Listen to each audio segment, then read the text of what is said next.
성장은 파도가 얘기를 했죠. 어깨가 중요하거든요. 이거는 제가 명확하게 짚고 넘어갈게요. 평형을 잘하고 싶으면 물 밖으로 올라오며 어깨를 으쓱하며 들어가라는데 일부러 하려니 안 됩니다. 어깨를 으쓱한다는 의미가 무엇일까요? 말 그대로 그냥 어깨가 이렇게 올라간다는 얘기거든요. 그러니까 예를 들어서 평형은 이렇게 하잖아요. 그렇죠? 이렇게 하면서 어깨를 이렇게 으쓱 하라는 얘기인데, 이거를 일부러, 글쎄요, 일부러도 맞는 얘기인데 그 상황에 따라서 다르게 얘기할 수 있는데, 으쓱이 되면 좋은 것 중에 한 가지가, 상상을 해보세요. 엎드려 있잖아요. 이 모았을 때 으쓱을 하게 되면 인체 중심이 높아져서 좋은 거예요. 높아지면서 좋아지고, 그 다음에 평형에서 중요한 거는 앞에서 봤을 때 모았을 때 좁아야 돼요. 이렇게 넓으면 안 되고 좁아야 돼요. 이 어깨가 이렇게 해서 좁은 거랑 으쓱해서 좁은 거랑 다르죠. 그래서 저항을 줄일 수 있어요. 중심을 높여주고 저항을 줄일 수 있어요. 근데 이 으쓱이 일부러 하면 안 돼요. 상당히 힘이 빠져 있는 상태인 거예요. 안으로 들어오면서 이 반동에 의해서 으쓱이 돼야 되는데, 모으고 힘으로 올리면 안 돼요. 왜 그러냐? 평형에서 가장 힘이 빠져 있는 동작이 있을 거 아니에요. 보통 대부분 실수하시는 게, 평형이 앞에서 글라이딩 할 때 쉬고 있다 생각해요. 아무 동작도 안 하니까. 하지만 이때 등 근육을 쭉 밀어주고 있는 동작이에요. 언제 가장 힘이 빠져 있냐? 바로 모았을 때 가장 힘이 많이 빠져 있어야 돼요. 이때가 가장 평형 동작 중에 릴렉스한 구간이에요. 릴렉스 해야지 어떻게 돼요? 또 한 번 힘을 쓸 거 아니에요. 어쨌든 힘을 빠져 있는 동작인 거예요. 일부러 하면 안 되시고요. 아주 자동적으로 힘이 빠지면 자연스럽게 되지만, 아마 이 동작 자체를 못 하신다, 그럴 때는 일부러 한번 연습해 온 것도 하나의 방법이기도 하죠. 어쨌든 으쓱의 목적은 중심을 높이고 저항을 줄이려고 하는 겁니다. 배영을 하면 하체가 가라앉아 남들보다 2배 이상 힘이 듭니다. 자유형 같은 경우는 2비트 킥만 살살 차줘도 하체가 잘 떠 있는데 배영은 그게 잘 안 되네요. 오히려 스트림라인으로 배영 발차기만 하면 배영 콤비하는 것보다 속도도 더 빠르고 하체도 전혀 가라앉지 않습니다. 하지만 팔을 같이 돌리기 시작하면 하체가 가라앉고 속도가 느려지고 더 큰 힘을 쓰게 되고 힘들어서 금방 지치는 악순환이 발생합니다. 막연히 자유형처럼 팔 돌리기와 발차기 박자가 맞으면 하체가 잘 뜰 것도 같은데, 어떤 수영 강사분들은 배영은 따로 박자 맞추기가 없다고도 하시고 어떻게 해야 해결이 될지 모르겠습니다. 조언 부탁드립니다. 진짜 이런 말씀들이 정말로 너무 케이스 바이 케이스가 너무 많아요. 그래서 영상을 보기 전까지는 제가 이렇게 답을 할 수 없을 정도로 너무 많은 케이스 바이 케이스인데, 까지만 제가 얘기하기 전에 이 글 중에서 보면은 배영은 따로 박자 맞추기가 없다고 하셨는데 있어요. 요거는 제가 명확하게 짚고 넘어갈게요. 모든 수영은 박자 맞추기가 다 있어요. 박자 맞추기 없는 수영이 없고요, 박자 맞추기가 없는 스포츠 없어요. 하다못해서 우리 인간이 걸어갈 때도 박자 맞춰서 걸어야지, 박자가 흐트러지면 아마 금방 지칠걸요. 그렇죠? 그러니까 인간 움직임에 박자가 없는 거는 없습니다. 어쨌든 이건 제가 명확하게 한번 찍고요. 전체적으로 봤으니까 그거 아니에요? 팔 돌리기 할 때는 자꾸 다리가 가라앉아가지고 수영이 안 된다. 근데 발차기만 차면 또 수영은 잘한다. 여러 가지 케이스가 있긴 한데 그거 한번 보셔야 돼요. 배영 한번 상상해 보세요. 배영 막 발차기 차면서 손을 이렇게 돌리잖아요. 손을 들고 있는 시간이 길면은 가라앉지 않을까요? 그렇겠죠? 그쵸? 배영 초보자들 보면은 발차기를 탁 차시면서 손을 자연스럽게 싹 넘어가 되는데, 얘를 들면서 발차기 따따따따따따딱 차시는 분이 있어요. 그러면 점점 깊이가 점점 내려가고, 그 다음에 배영을 안 하세요. 그래서 가장 생활체육인들이 싫어하는 종목 중 한 가지가 배영이에요. 제일 많이 힘들어하는 것도 배영인데, 일단 배영은 발차기가 어느 정도 좋아야 돼요. 근데 이분 같은 경우는 발차기는 좋다 이거 아니에요. 그렇죠? 발차기는 잘 차는데 그런 케이스도 있을 것 같아요. 너무 손 돌리기가 느려가지고 팔을 들고 있는 시간이 길면은 어쩔 수 없이 가라앉는다. 자유형 할 때 골반 롤링을 얼마나 돌려야 할까요? 친구가 제 수영을 보고 몸통이 돌아가면서 발도 너무 돌아간다는 지적을 하더라고요. 그리고 호흡하면서 몸통도 좀 빨리 돌아가요. 롤링 때 얼마나 골반을 돌려야 할지, 풀 동작까지 몸통을 기다리게 하는 드릴이 있을까요? 풀 동작까지 드릴? 요 말은 제가 살짝 무슨 말인지 몰라서, 혹시 영상을 보시면서 보면 요 말을 다시 댓글에 달아주시면은 제가 다시 답을 하겠습니다. 자유형할 때 골반 롤링을 얼마나 돌려야 할까요? 라는 질문부터 제가 답을 해볼게요. 골반까지 돌리지 않아도 돼요. 방법이 차이예요. 우리가 장거리를 가거나 속도에 상관없이 천천히 할 때는 골반까지 돌려면서 가요. 근데 골반을 돌린다는 얘기는 발차기를 많이 안 찬다는 얘기거든요. 만약에 발차기를 차면서 골반을 돌린다? 그러면 이게 아무래도 가위처럼 이렇게 막 벌어지고 그럴 거예요. 빨리 가고 싶다면 골반을 잡아주는 게 맞고요. 롤링이 아직 안 되시는 분이라면 골반까지 돌린다고 생각을 하셔야 조금 더 돌아가겠죠. 무조건 돌려야 되는 건 아니에요. 어디까지 돌려야 되냐 그 얘기는 일단은 뭐 최대가 90도겠죠. 90도 넘어가면 뒤집어지는 거니까. 보통 대부분이 45도까지는 돌아가요. 선수여도 골반을 잡고 발차기를 강하게 찬다 해도 약간은 움직이게 돼 있어요. 그래서 너무 막 안 움직이려고 딱 잡아주는 것보다는 자연스럽게 돌아가는 정도라고 생각하시면 되고, 골반이 중요한 게 아니고 어깨가 중요하거든요. 결국에 골반을 돌리는 이유는 어깨를 잘 돌리기 위한 방법인 거지 골반을 돌려야만 되는 건 아니에요. 어깨를 잘 돌리기 위해서 골반까지 돌리는 거예요. 우리가 지금 제가 앉아 있을 때 엉덩이가 지금 의자에 붙어 있잖아요. 이 상태에서 내가 돌리면 많이 돌아가지 않죠. 근데 의자랑 같이 돌아가면 거의 돌아가죠. 돌아가죠. 그것 때문에 골반까지 돌리는 거예요.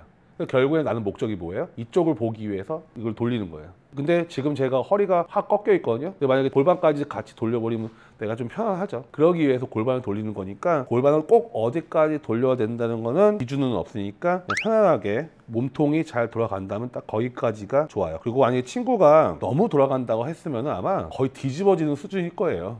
그래서 이런 분들은 자기가 많이 돌린다고 생각을 들면은 처음에 골반을 돌리지 않는 연습을 하시는 게 더 효과적이고, 그 연습 방법 중에 한 가지가 뭐냐면은 힙판이라고 하는 풀보이 있죠. 풀보이를 허벅지에 끼고 얘가 좌우로 움직이지 않게 가는 연습을 좀 하시면 중심이 많이 잡히면서 좀 더 효율적으로 수영을 할 수 있게 돼요. 근데 결국에 자유형이든 배영이든 속도를 증가시키려면 골반을 많이 잡아줘야 돼요. 골반에 돌아가는 그 범위는 편안하면 되니까 어디까지란 기준은 없습니다.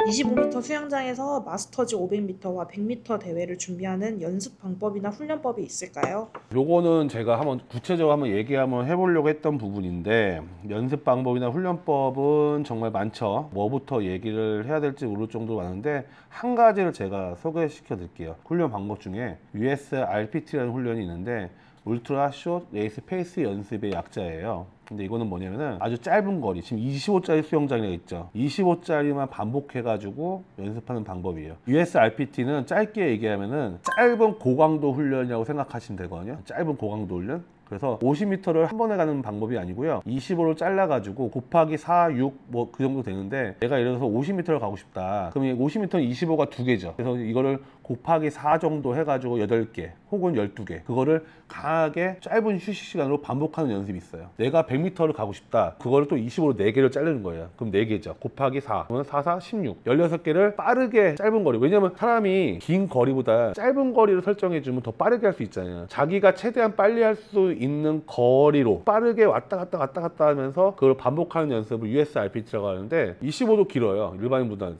선수들이 25를 이용을 많이 하는데, 수영장 요즘에 어린 수영장 많잖아요. 어린 수영장이 만약 20m다, 15m다, 그럼 더 좋아요. 더 짧으니까. 짧은 거를 내가 강하게 반복하는 연습이 USRPT인데, 그렇게 연습을 하시다 보면은 접근하기가 쉬워질 것 같아요. 그래서 제가 여기서 소개시킬 수 있는 거는 USRPT 훈련이라고 합니다. 저는 개인적으로 이 훈련 되게 좋아하거든요. 대학교 팀을 가르칠 때 처음으로 이제 적용해서 효과도 많이 봤었고요. USRPT 훈련은 나중에 이것만 따로 제가 한번 설명을 할 테니까 짧게 반복하는 연습을 하시면 된다. 그 정도로만 답할 수 있을 것 같습니다.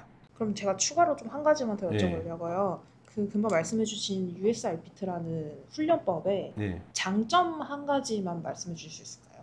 장점은요, 스피드를 유지할 수 있다. 고강도를 유지할 수 있다. 단점은 실제 거리가 아니기 때문에 시합에서 체력은 좋아질지 몰라도 어떻게 풀어갈지는 장담은 안 돼요. 실제 연습의 어떤 감각과 리듬을 연습하는 게 아니고 속도로 연습하는 거기 때문에 체력은 좋아져도 감각에서는 좀 차이가 있다. 내년 선수 등록을 앞둔 초3 여아의 엄마입니다. 이전 영상 중에서 정체기가 오면 버텨라 하신 말씀이 있었는데요. 저희 아이가 대회 출전을 하면 3위, 2위 정도의 기록인데 경쟁하던 다른 아이들이 요 근래 선수 등록을 하고 기록이 더 좋아진 상태로 경기를 뛰는 모습을 보게 되었습니다. 담당 코치님의 훈련 철학은 급하지 않게 길게 보는 것이라고 하시고 당장의 기록 향상을 추구하지 않으시는 듯 합니다. 그런데 아이는 살짝 정체기가 온 모양이에요. 기록이 줄지 않는 것 같고 오히려 팀 내 동생들에게 잡히기도 하는 그런 상황에 상당히 스트레스를 받고 불안해하고 있습니다. 버텨라 하기엔 어린 것 같고, 이런 어린 선수들에게 어떤 조언을 해주실 수 있을까요? 이 어머니 우리 팀 어머니 아닌가?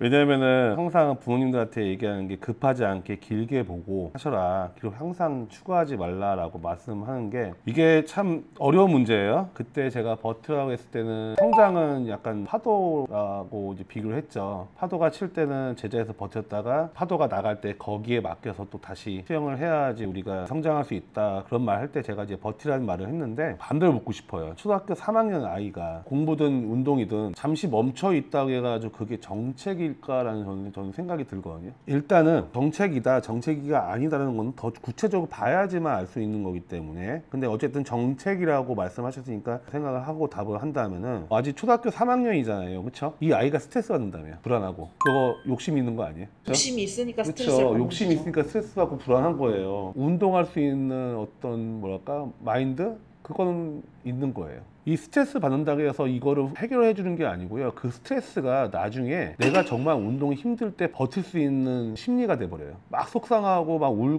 것 같고 그런 감정들을 안 느끼게 하는 게 아니고요. 그걸 느껴서 기억하게 만들어야 돼요. 그래야 정말 내가 포기하고 싶고 모든 걸 다 놓고 싶을 때 그것 때문에 버티게 돼요. 저도 이제 애가 있다 보니까 처음에는 무조건 좋은 것만 보여주고 막 그랬거든요. 근데 지금은 생각이 많이 바뀐 게 얘네들도 언젠가는 혼자 살아야 되잖아요. 그러면은 지금 느끼는 감정들을 다 받아들이고 그걸 토대로 뭔가 해야 돼요. 이런 감정들이 있다고 해서 자꾸 뭔가 이렇게 하기에는 성장할 수 있는 기회를 뺏는 것 같아요. 스트레스 받고 울고 그런 것들을 차단시켜 주는 거는 저는 이제 아니라고 생각을 하거든요. 또 한 가지는 요 근래 선수들, 경쟁하던 다른 선수들이라고 했는데 그럴 수 있어요. 제가 그 팀의 그 내부적인 상황을 잘 몰라서 그러는데, 선수를 하기 위해서 만약에 A그룹에서 운동하다 나는 선수니까 이제 B그룹 가서 운동을 했어요. 그럼 여기가 훨씬 많이 운동을 많이 한다면 당연히 성장하는 거죠. 훈련량의 차이가 분명히 있으니까 요거는 만약에 훈련 차이가 같다면은 이건 좀 지켜봐야 돼요. 무조건 버텨라, 무조건 하라 그러기는 어렵고 좀 더 지켜보시다가 좀 판단을 했으면 좋겠고요. 제가 마지막으로 할 수 있는 얘기는 10초에서 만약에 5초까지 기록을 줄였어요. 그렇죠? 근데 그런 게 있어요. 자기 주도적으로 1초 줄여 나간 아이랑 누군가 옆에서 보채가지고 코치가 막 시켜가지고 10초에서 5초 똑같이 5초가 줄었죠. 근데 어차피 엘리트 체육은 경쟁이에요. 더 위에 가면요 누구도 할 수 있는 게 아니라 누구나 못하는 걸 해내야 되거든요. 거기까지 갔을 때는 이 5초 차이가 10초 이상의 차이를 보여요. 주도적으로 하는 애들은 지금 설사 자기 주도적으로 2초를 줄이고 이 아이는 코치 주도성으로 5초를 줄였다면은 고등학교 2, 3학년 성인이 됐을 때는 이거 분명히 뒤집혀요. 제가 왜 이런 생각을 갖고 있냐면요, 대표팀 코치를 하고 선수들이 이제 은퇴하는 것까지 보면서 느끼는 게 자기 주도적으로 기록을 줄이지 못하면 나중에 결국엔 의미가 없더라고요. 수영 선수처럼 보이게는 할 수 있겠죠. 꿈나무처럼 보이게 할 수 있는데 그 꿈나무가 성장하지 못하는 거 진짜 많이 봤거든요. 우리나라 얘기하면 뭐 황선우, 박태환, 김우민 얘기하잖아요. 그렇죠? 얘네보다 잘하는 사람들 많았어요.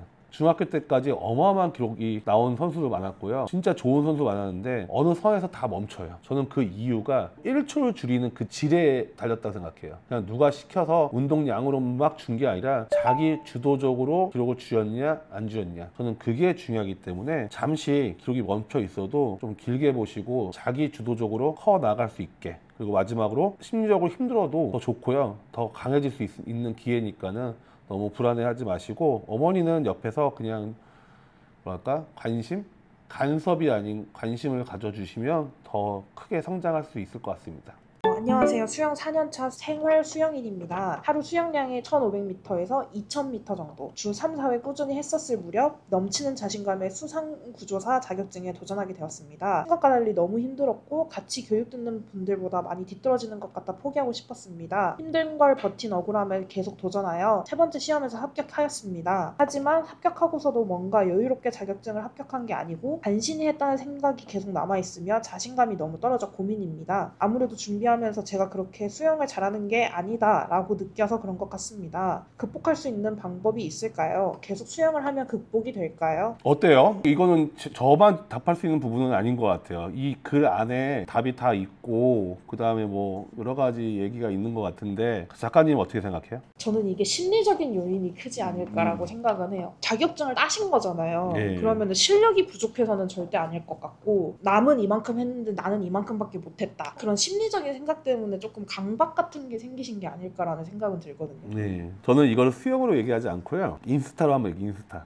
요즘에 젊은 애들이 인스타 때문에 불행해진다는 얘기 많이 들어봤죠? 많이 들어봤죠. 그쵸, 많이 들어봤죠. 그 이유가 다른 삶을 엿보면서 나랑 비교하면서 아니에요? 이쁘고 잘생긴 몸 좋고 한 사람들이 해외 나가서 좋은 호텔에서 뭐 먹고 인생을 되게 즐기는 것처럼 보여요. 얘는 나하고 다르지 않는 나이대인데 나는 지금 알바하기 바쁘고 비교가 되는 거잖아요. 근데 그렇게 사는 사람도 있겠죠, 당연히. 근데 내 현실과 이렇게 비교를 해보면은 항상 불행해질 수밖에 없는 게 어떻게 보면 인스타인 것 같아요. 저도 그런 적이 있었거든요. 근데 이분들 그런 것 같아요. 지금 상당히 비교를 하면서 자기 자존감을 내적에서 발휘가 되는 게 아니라 외적에 대해서 갖고 오는 것 같아요. 난 포기도 안 하고 몇 번이나 도전해서 포기를 안 하고 결국에 해냈어. 이게 아니라 자격증을 나는 힘들게 땄어. 남들은 쉽게 딴 것 같아. 이렇게 비교를 한 거잖아요. 요거는 생각의 차이고, 그 다음에 수영 왜 굳이 극복하려고요? 생활체육에서는 즐기면 되는 건데 굳이 극복 안 해도 돼요. 인정, 비교 요 두 단어로 얘기를 할 수 있을 것 같아요. 수영이든 수영이 아니든 인생에서 고비는 분명히 올 거예요. 근데 이분은 이미 고비를 몇 번 넘겨서 합격까지 했잖아요. 트레이닝이 됐기 때문에 수영이 꼭 아니어도 다른 거 오면은 지금보다는 쉽게 버틸 수 있을 거예요. 참 이렇게 얘기하는 입장에서 쉽지 않은 건 알아요. 그쵸? 잘 변하지도 않는 것도 알고 쉽지 않은 것도 아는데 그래도 해야죠. 오늘 답은 이렇게 하는데요. 작가님하고 초창기 때 많이 했는데 요즘에 안 들어오시고. 아까 오프닝 때 말씀드렸듯이 완전 수영을 모르는 사람들이었잖아요. 네. 근데 이제 답을 너무 좀 명확하게 쉽게 설명을 해주셔가지고 이해가 쏙쏙 됐습니다. 나중에 또 뵙는 거죠.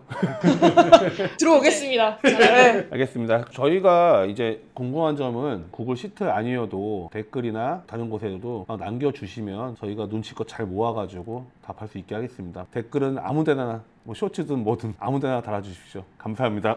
네, 감사합니다.